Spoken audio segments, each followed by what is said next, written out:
Ang mabuting balita ay matatagpuan sa 25 kabanata ng Ebanghelyo sang-ayon kay San Mateo, talata 31 hanggang 46. Sa maluwalhating pagdating ng Anak ng Tao, kasama ang lahat ng mga anghel, uupo siya sa kanyang trono ng kaluwalhatian. Tipunin sa harapan niya ang lahat ng mga bansa at sila'y kanyang pagbubukod-bukurin, tulad ng ginawa o ginagawa ng pastol sa mga tupa at mga kambing. Ilalagay niya sa kanyang kanan ang mga tupa at sa kaliwa naman ang mga kambing. Kaya't sasabihin ng hari sa mga nasa kanan niya, "Hali kayo, mga pinagpala ng aking Ama. Pumasok kayo at tanggapin ang kahariang inihanda para sa inyo mula pa nang likhain ang daigdig. Sapagkat ako'y nagugutom at ako'y inyong pinakain.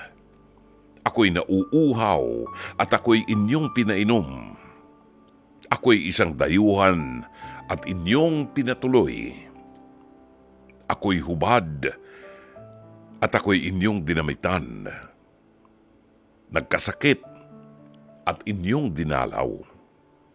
Nabilanggo at inyong pinuntahan."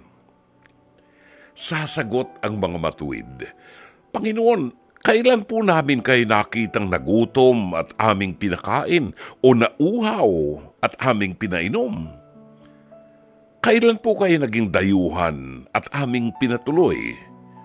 O kaya'y hubad at aming dinamitan? At kailan po namin kayo nakitang nagkasakit o nabilanggo at kayo'y aming dinalaw?"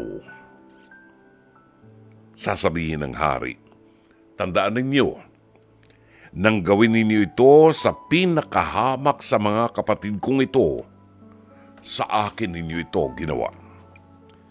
Sasabihin naman niya sa mga nasa kaliwa, "Lumayo kayo sa harapan ko, kayong mga isinumpa. Doon kayo sa apoy na di namamatay na inihanda para sa diablo at sa kanyang mga kampon.